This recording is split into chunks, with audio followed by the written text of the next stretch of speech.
that we are going to follow tonight is to inspire, to connect, but as well as to share. And a quick run through the agenda. We will start with the announced speech of Daniela. It's her life story. It's very authentic, and it has served me as a great inspiration since I heard it for the first time some years ago. And I remember it like yesterday.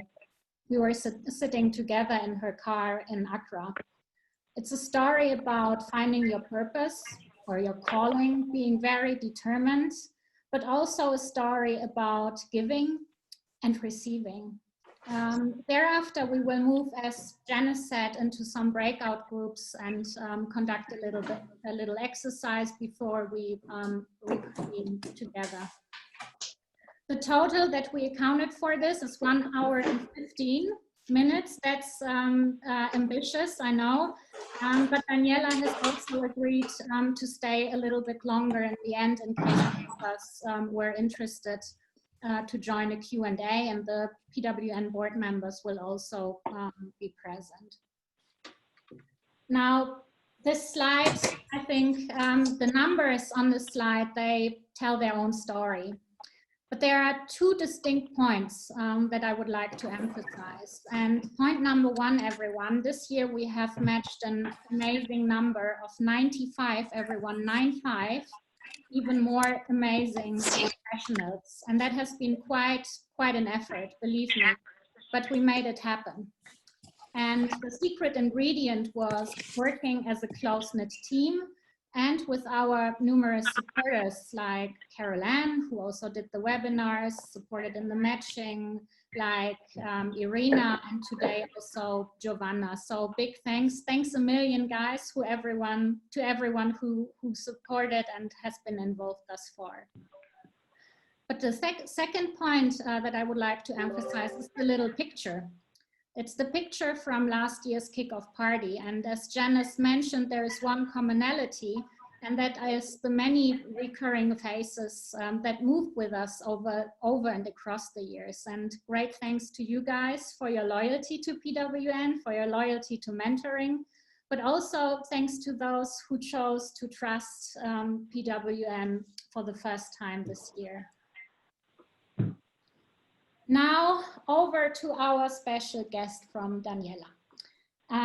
As I mentioned earlier, I have known Daniela for quite some years now. She's a teacher by education, but believe me, there is not much teaching involved in what she's doing today, and surely not in its traditional sense. For me, she's one of the best leaders I have met thus far, full stop. And I keep on saying at many occasions that you can put her on the seat of a CEO of any organization and she'd be moving the needle there. Some 2 years ago, I had the privilege to conduct a leadership assessment with her entire management team. And her team truly impressed me, which also showed by the results of the assessment. Her team scored at the top quartile of a bench of more than 8,000 global leaders who took the assessment before, amongst them, by the way, also the late Steve Jobs. And how they are dealing with the current ambiguity is, for me, just amazing and additional proof of their leadership capabilities. So now you ask, why is Alex saying that?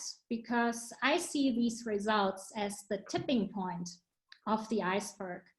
And what is below there is part and partial, I'd say, also Daniela's very authentic story.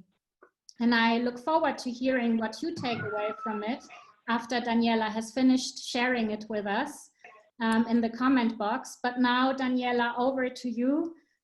Thanks again for your availability, for being so open and sharing your personal life story with us, for your time, and for dialing in directly from Ghana. Over to you, Daniela.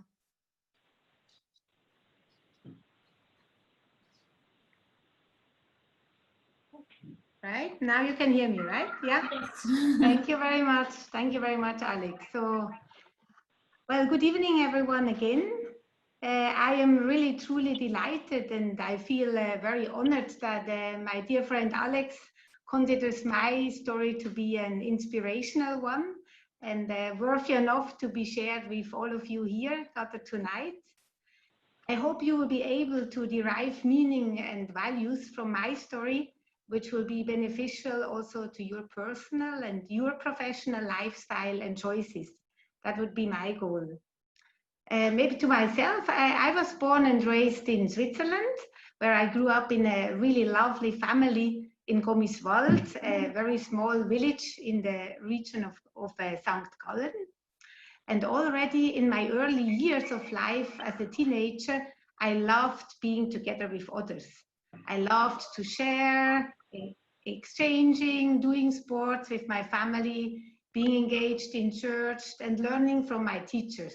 I really loved that. I always had my role models whom I idolized dearly, and Mother Teresa was one of them.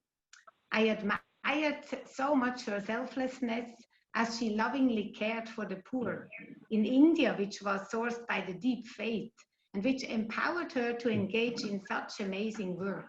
I was so fascinated from her. So after I completed my A-levels, I attended the Teachers Training College in Zurich. I truly adored the diversely cultured and, in my perspective, vast city, as I held comparisons between the city I find myself in then and the little village I grew up. I was so fascinated by Zurich.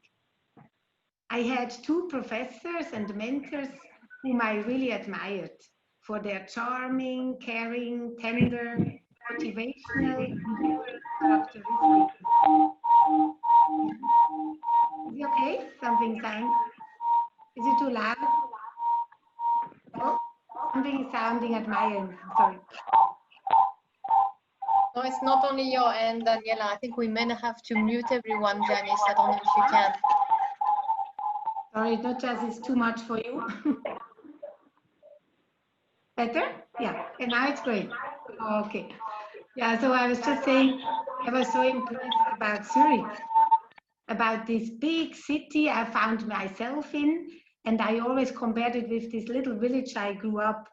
And I had two professors and mentors whom I really admired for their charming, caring, tender, motivational, and also their humor and just their way to be.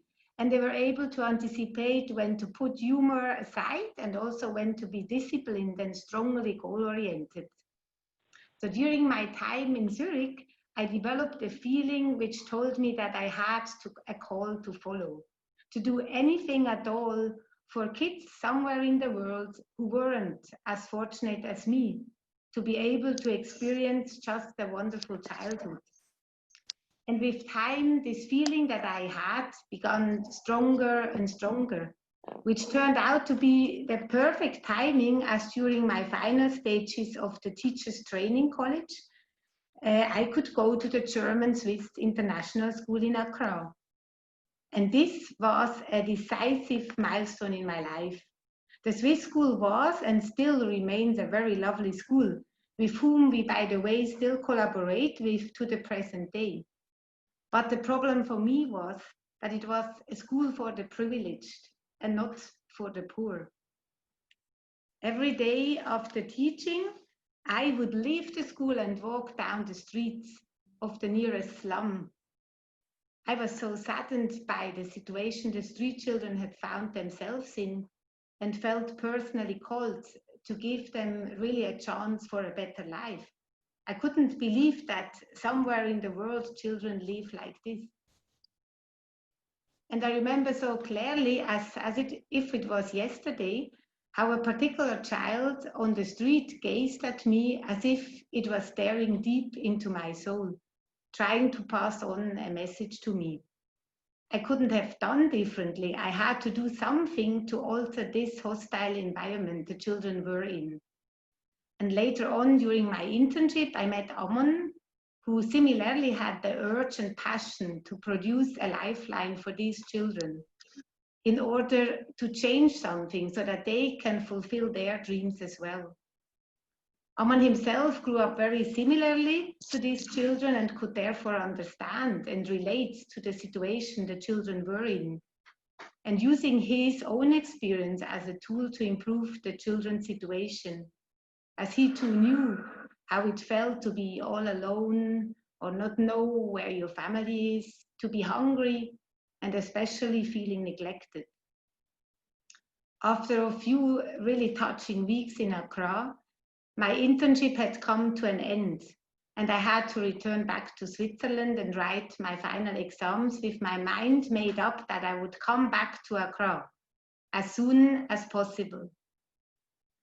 A few months later, I started another internship for Red Cross in Ghana. Again, I followed my feeling of being destined to help empower the street children in Ghana, to enhance their opportunity to derive meaning out of their life and achieve a bright future. I wanted to become familiar with the Ghanaian culture so that I would be able to know how to go about the situations I would face involving the street children. But I must say, in the same time, it was very difficult for me to imagine solely living my family back in Switzerland.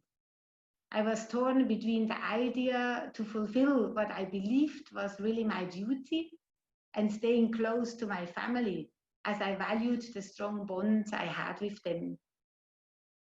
After some time in Ghana, I became very ill. I was diagnosed with Staphylococcus sepsis, and I was assumed to be closer to death than to life. But also in this moment, I received, as many times in my life, another present. It was a near-death experience. I was at a wonderful place, a place full of light and love and tenderness, a place I can tell you everyone would love to remain, with absolutely nothing to worry about.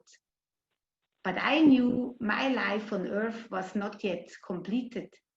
I still wanted to come back, and I had something to do. I wanted to give street children a chance for a better life. And just like what I desired to give street children, that was what God has given me, another chance. So critically ill, the Rega sent me back to Switzerland to get treatment. And after a couple of weeks on the intensive care, during which doctors and my entire family believed that I wouldn't make it and they would lose me, I recovered. Deeply in my soul strengthened because I knew I had the choice and I would be well. I came out of hospital, worked as a teacher and started studying theology till I was physically strong enough and allowed to return to Ghana. Since October 1999, so 21 years ago, I've been here now in Accra and over time started to build up the NGO Chance for Children together with Amun. Through my journey to Accra, I also got married with Toto in 2003, who is a Ghanaian and has been of amazing support throughout these years. We are blessed with two wonderful children, with Patrick and Dominic, who are meanwhile 14 and 16, and they are really another gift in my life. I love my family dearly. It has been such a blessing being together. When my children were little, they came with me to the CFC centers, where the elder children took care of them lovingly as I worked. So they grew up a little bit together with them. Since they go to school, I can arrange and organize around them, drop them in school, go to work, pick them up again, make time for them and work in the evening again. Right now, they're also here home with me, studying from home. I'm sure many of you know what it means as working mothers or fathers. Balancing everything is not always easy, but I must say for myself at the same time, that has been great. My family gives me so much and makes my life really balanced and fulfilling. So we started CFC in a small wooden hut, and today, together with more than 60 employees and volunteers, we are able to empower over thousands of street children every year through different interventions. In the past 21 years, we always got the right people at the right time who supported us with their knowledge, their expertise, and joined us to drive CFC forward. I am deeply grateful for that. I love to listen and to learn from others, put things together, learn and develop further. Together we can always make it bigger and better. This has become an important trait for CFC as an organization, continuous improvement. Through this, we have different collaborations here in Ghana with other NGOs, the government, as well as with different institutions in Switzerland, like the PHZH and other universities. I enjoy not only learning from people who work in the same professional fields, but also people in other industries. I got to know Alex a couple of years ago, even that feels actually much longer already. And she has been, among others, a very inspiring person for me personally, as well as to the entire organization. Always ready to give time, to share thoughts, to train our leadership, to develop an HR strategy, empowering our team, as well as to enriching our foundation board with her detailed and at the same time wide strategic thinking skills. I have come to notice that it's a huge blessing to be a mentee, especially when being a leader at the same time. I meet each of our 8 department managers of our management team half an hour every month to discuss their individual development plan. And it has really been a blessing for all of us. I get to know them so much deeper and better. Right now, I have a mentor myself who was working formerly as a solution engineer at Kühne & Nagel and now has his own consulting firm. And I must say, there's so many things I learn from him. I not only learn about software and logistics and project management tools, but I also improve, for example, my own critical thinking skills. Through him, I also learn how to delegate more work to others, to direct and have an overview of the entire organization. I learn to keep track of each decision taken in a project in order to reflect on the decision later, and so much more that I constantly learn from him. Yeah, so that's a little bit about myself and my humble story. And I hope you all enjoyed it and you were able to derive something out of it for yourselves. And I would love to actually hear your stories as well. That would be very fascinating. And thanks so much for giving the opportunity to share. And I hope you have fun with the rest of this great mentoring kickoff event. Thank you so much. Thank you, Daniela. Thank you, thank you, thank you. It is an inspiring and incredible story, and you know, it's so authentic. And again, thank you for being so open and opening up your whole life to everyone. Now, and I wish we could continue with the Q&A, and I said at the end, Daniela has agreed to stay on, so we can have a little discussion with her. But now, before we move into our little breakout sessions, everyone, let's have a little engager. What are your personal takeaways? What do you take away from Daniela's story? Let's do it in the comment box. Come on, we are 50 people.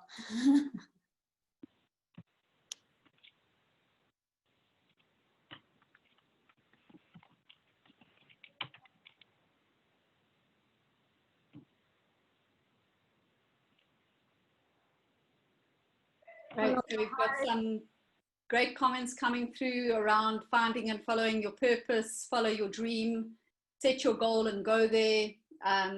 Again, purpose and passion, following your instincts and not to be afraid to go outside your comfort zone. A strong belief that you can do it. You can learn from everyone, both as a mentor and mentee. Grit, a lot of grit there. Your vision and conviction are inspiring. Life-changing events, being a driver for your next action, and simultaneously not letting setbacks stopping achieving your dreams. A lovely one here, home is where the heart is, not necessarily where you're born. It's not always about the numbers. leadership equals both service and faith. There's always something to learn from the experience, whether it's bad or good, and just an inspiration to follow your North Star, regardless of your setbacks. Bravo. Courage and generosity, strong purpose can drive you and even help you to survive. The value of following your call. Don't stick to labels and do what makes you yourself. I'm about to start making notes for an inspirational quote book. I found it incredible that you always believed you have a higher purpose and pursued it, and to be open for opportunities when they present themselves. Be yourself, be passionate. Children are our future and we can learn a lot from them. I know I'm certainly learning a lot from mine in the last couple of weeks. And thank you for making us feel a bit bigger this evening. The courage to change your life and go over your shadow. Always willing to learn, and purpose, bringing people together around a shared goal. All of you can dip into the chat. The comments have been made there as they've been coming up. I've been speed reading through them just to give you a sense of the feedback, but clearly a very impactful story, and resonating with a lot in terms of the takeaways, and sometimes just helps to look out of the box, out of our privileged existence, and realize what's out there. Purpose drives resilience, and purpose bringing together around a shared goal. And the comment here, always willing to learn. Absolutely an important piece, and you'll see an event coming up in the near future on just that ongoing learning and reskilling, showing our true potential. Und danke vielmal, Daniela. Thanks. So, on that note, Alex, back to you for the breakout. So let me just touch on one or two logistics. Whilst we were going through that, I've put you into your breakout rooms. There's 2 or 3 people I can't identify because you're coming in as an iPad or a mobile phone number.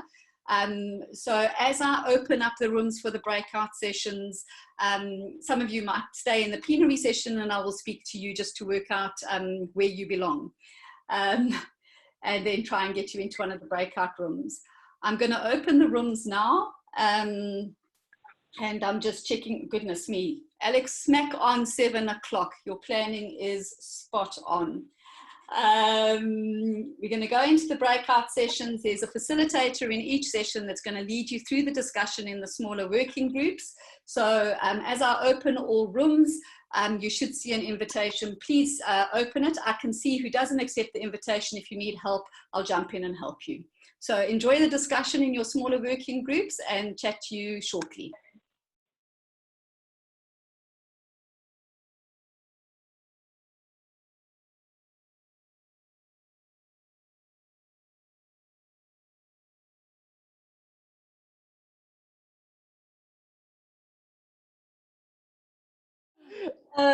Great. So, Alex, I think you're back with us. Yeah, welcome back, everyone. As I hear the spirits are up, you had hopefully great fun. We did have some fun. We had some cool discussions. And I know that we have 2 reporters from the group of Anika, as well as from the group around Marina, that want to share a couple of sentences, not about their findings, but more about the experience and thoughts that they shared. From the group of Anika? I can start. It's Anika here. Hi. But anyone from the group, please jump in.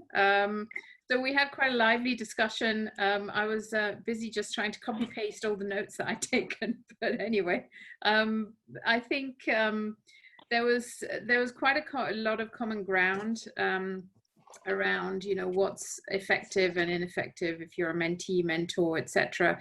I think what we really sort of all agreed on, and there were lots of great ideas. I think one of the key things that came out was the listening, the setting boundaries, making sure that, you know, at some point there is a direction that that people are going in and the mentee is going in, because, you know, we can all start off a little bit lost.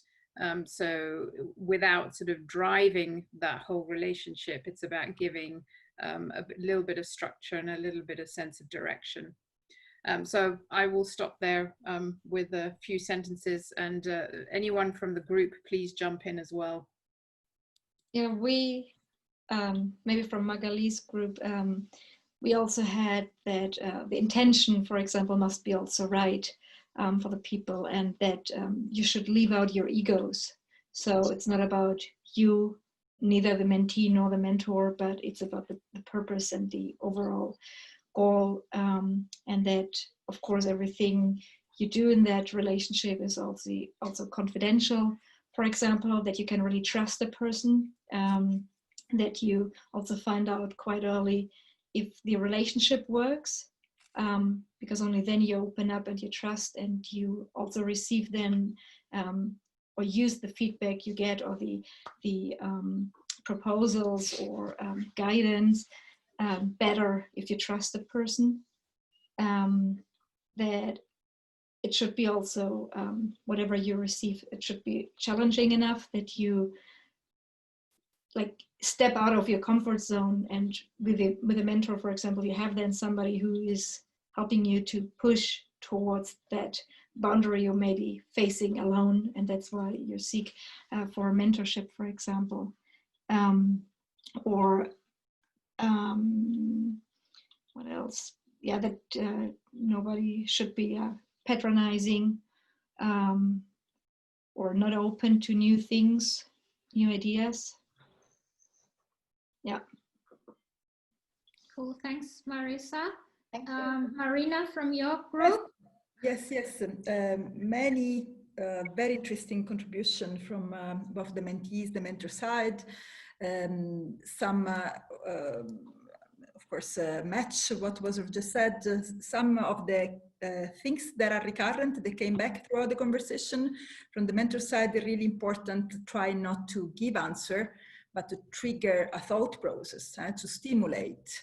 There's not the perfect answer for the specific situation, but there is this exchange that trigger development and a different way to approach things. So this was something that came back and again. So both on the, yes, what to do, what not to do.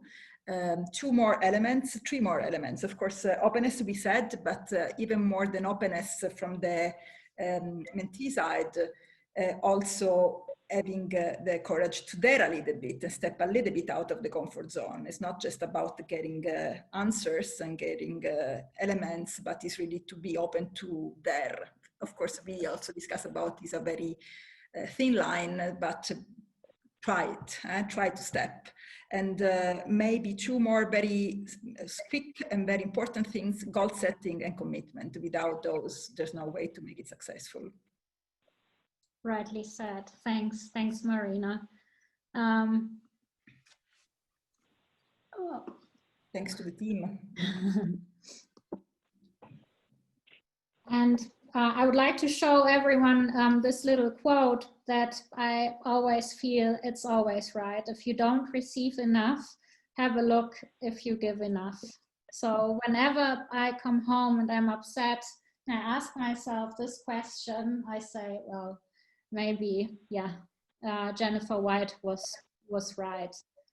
But I have come up with a very simple equation,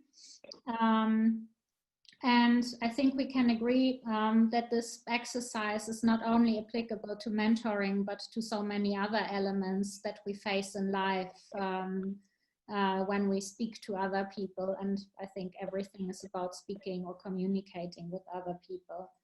So it's an equation, but no, it's more actually a multiplication.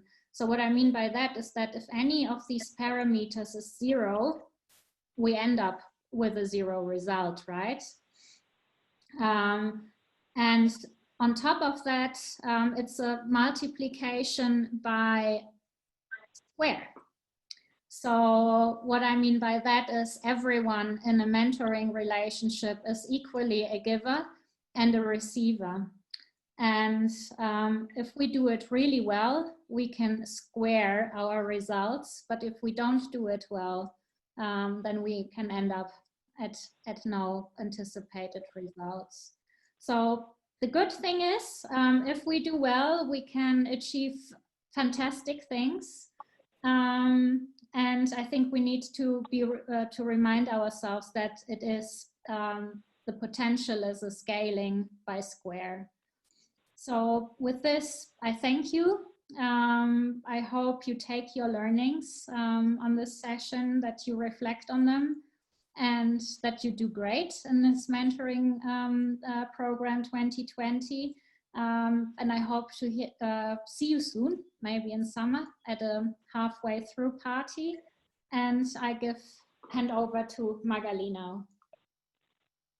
Thanks, Alex, for this very inspiring quote and mathematical formula. I really like it. It certainly speaks to my heart.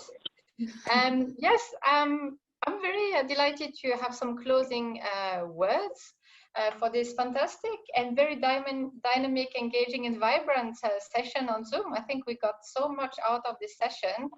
And if I may draw a parallel with, what we are experiencing at the moment with, let's call it what it is, the COVID disruption, and how we have to reinvent ourselves.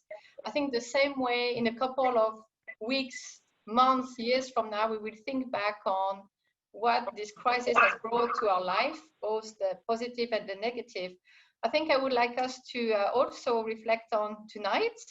And if I can offer maybe to write in the box, what will you remember from these events or from this experience and sharing tomorrow, in a month?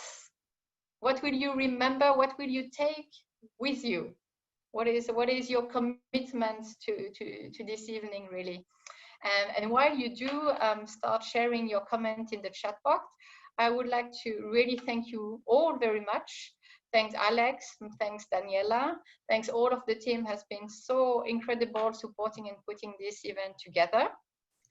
I am, for myself, very excited to have my first one-to-one with my mentee, as I will also go back to all of my mentors and mentees I had in the past, one of them also showing in this group. And yeah, I'm very privileged to be in this group, and I'm feeling delighted that we could experience this Zoom together. So what will you take with you? In a great first virtual kickoff. Yes, some positive feeling. We all need that, don't we? Appetite for self-reflection and development. That is quite spiritual in the program. Wish you the best on your journey of mentoring. The math applies to all aspects of life. So true. The giving and receiving quotes. Yes. So we will, I think you see, Alex, you need a trademark on your quotes. I urge you to have it registered. I donated to PWN Zug Zurich. So generous of you.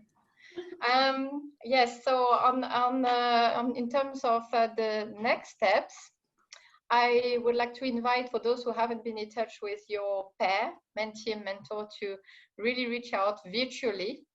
Make the most of your mentoring experience over the next couple of months. Take this opportunity to grow. And I think we want to do something really cool and in the mood of the time. If that's possible, Janice, can we do this group selfie before we hand over to Q&A with this very inspiring lady that I was very delighted to meet today, Daniela? Can we do that, Janice, you think? Absolutely. We need to just stop the share, but I do have some, I do already have some screen captures. Can you please just let me know if you do not want your image on LinkedIn or anything? I will check whose image or name comes up. Or before I take the selfie, now is the time to go off video and I will blur your names out. No problem. Can you Photoshop us? No need, we are wonderful. Because it's like 7:47, so all the makeup has worn off. Yeah, but didn't the one? It's very tiny on the selfie. Fun. Don't worry. The one feature that Zoom does have is a touch-up option. If anybody doesn't know that, you should make. Where is it? Yeah. So. Wait, I need to learn that. Well, you need to teach me that. I need that. My problem is I've been touched up too many times. So, great, we've got a couple of selfies there, a lot of very, very valuable comments in the chat. Thank you for that. And can I just extend a personal thanks, both on behalf of Magali to the board team, and especially to Alex, who has just been a guiding light for putting this together, for structuring the sessions, and for regimentally keeping us on track. We have very detailed notes on who's doing what when, and I just could say this is a case study for large-scale virtual meetings with breakouts. Perfect. You gods were with us. What can I say? Fantastic. Thank you so much for participating. The breakout room discussions were great. I had the privilege of jumping into a couple of them. And I'm really excited to see what this year brings for you all. Thank you. Thank you very much. Thank you. Thank you. Thank you. Thank you. Thank you too. It was a pleasure. It was an honor. Thank you. Goodbye. Goodbye, everyone. Thank you. Thank you. Bye. Thank you. Bye. Bye, everyone. I want Bye-bye. to Bye-bye. stay in and have a little bit of a Q&A with Daniela is most welcome to do so. Thank you, Alex. Okay.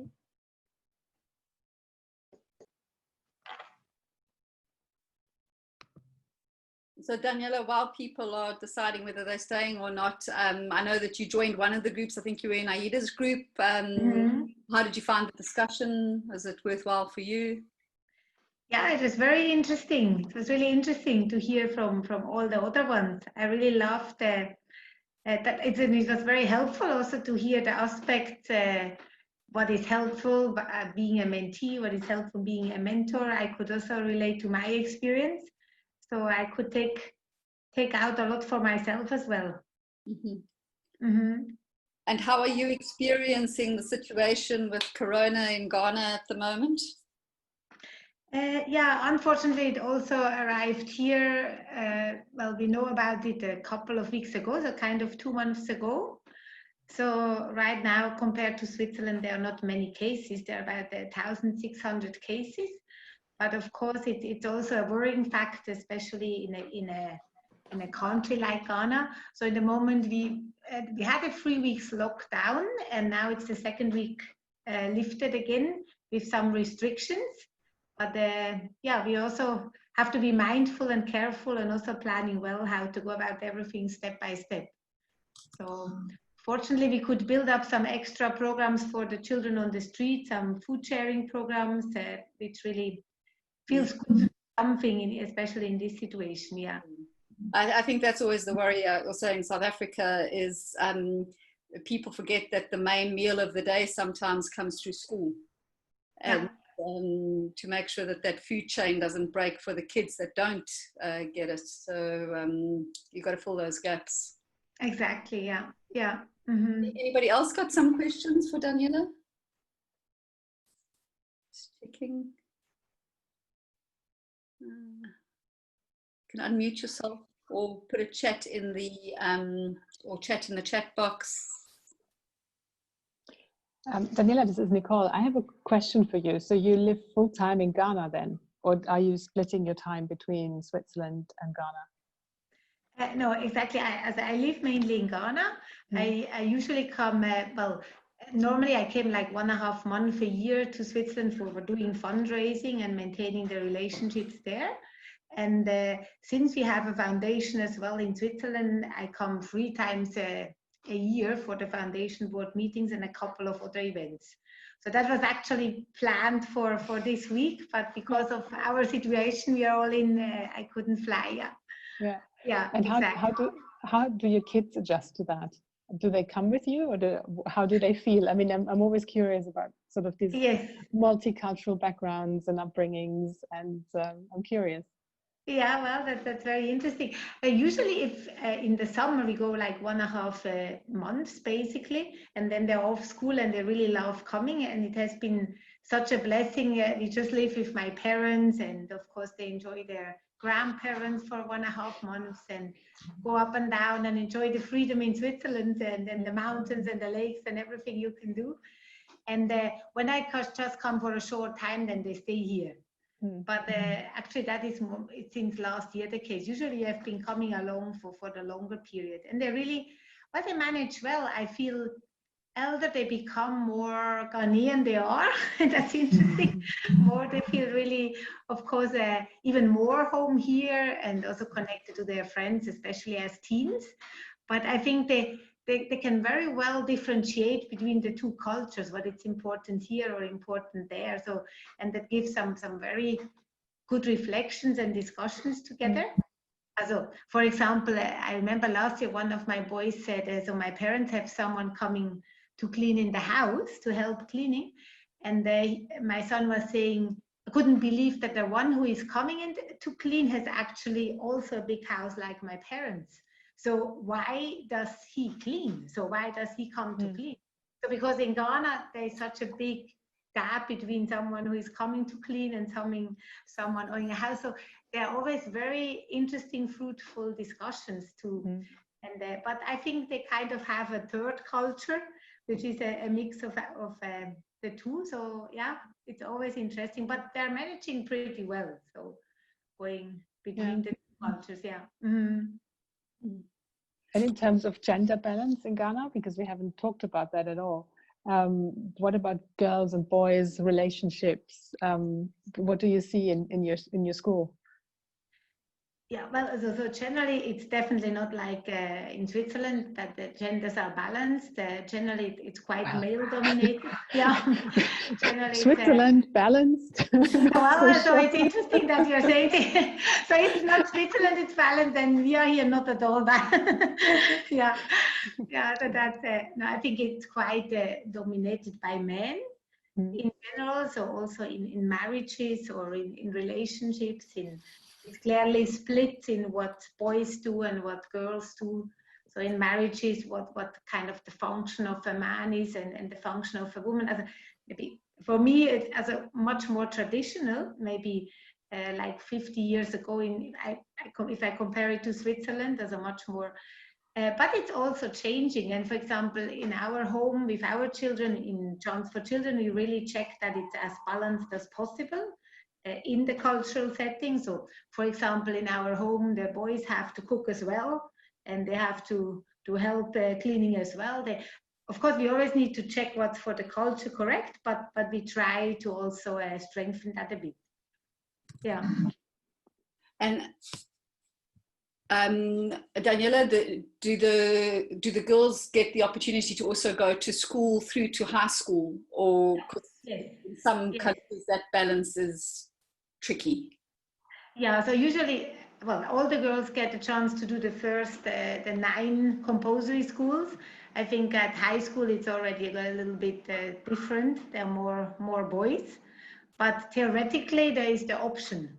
Of course, at the end it always matters of finance as well in Ghana, because because education is fundamental across the board. But so that the education continues into the teens for both genders.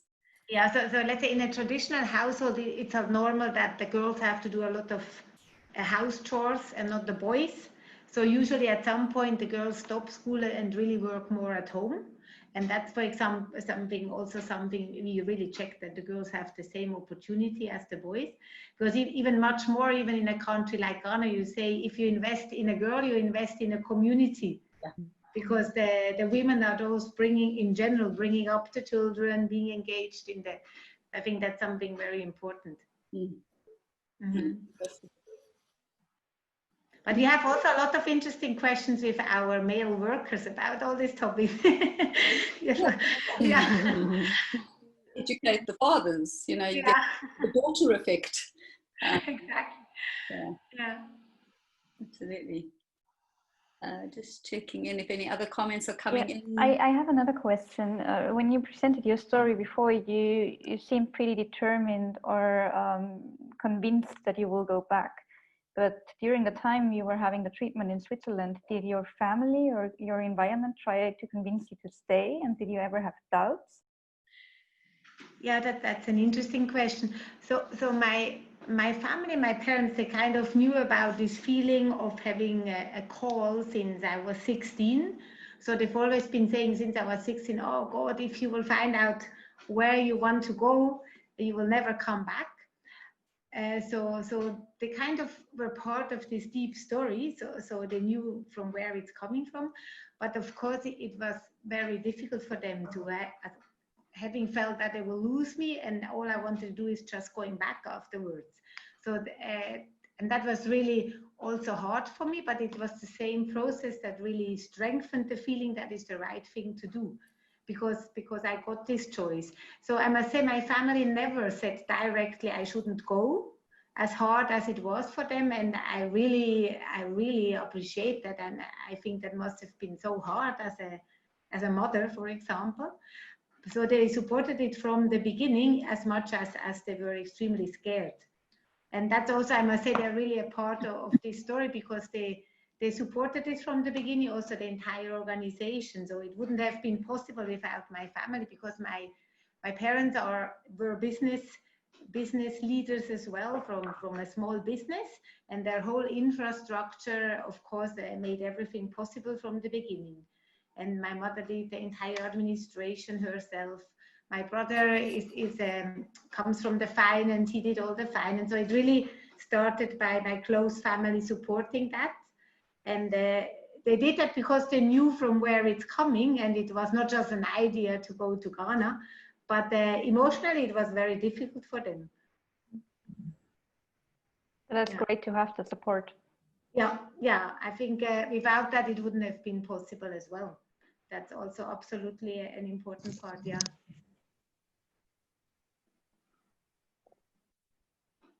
Can I ask a question about the challenges that you most encounter with your initiative, with your project? What you find is most challenging? Most challenging, I think it's really initially to find the right people with the right expertise and to be very passionate about the same dream.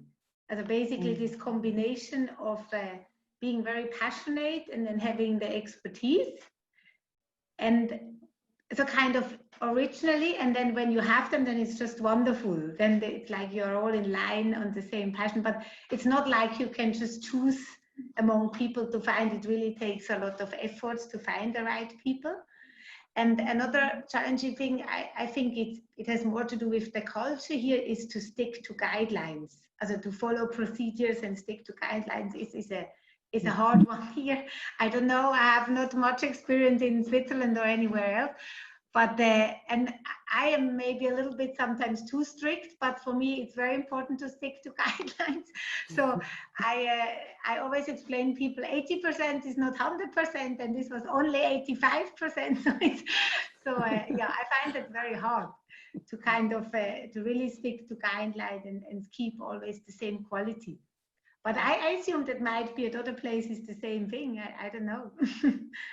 Well, it makes it certainly very enriching to discover that there is not this appetite for the process or procedure everywhere universally. Yeah, exactly.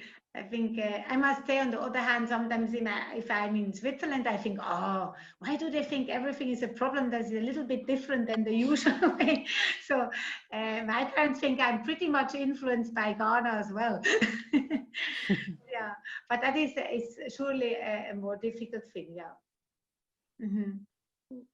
Last question from somebody. Otherwise, I'd suggest that we close this session. Yeah, thank you so much. Thanks a lot, everyone.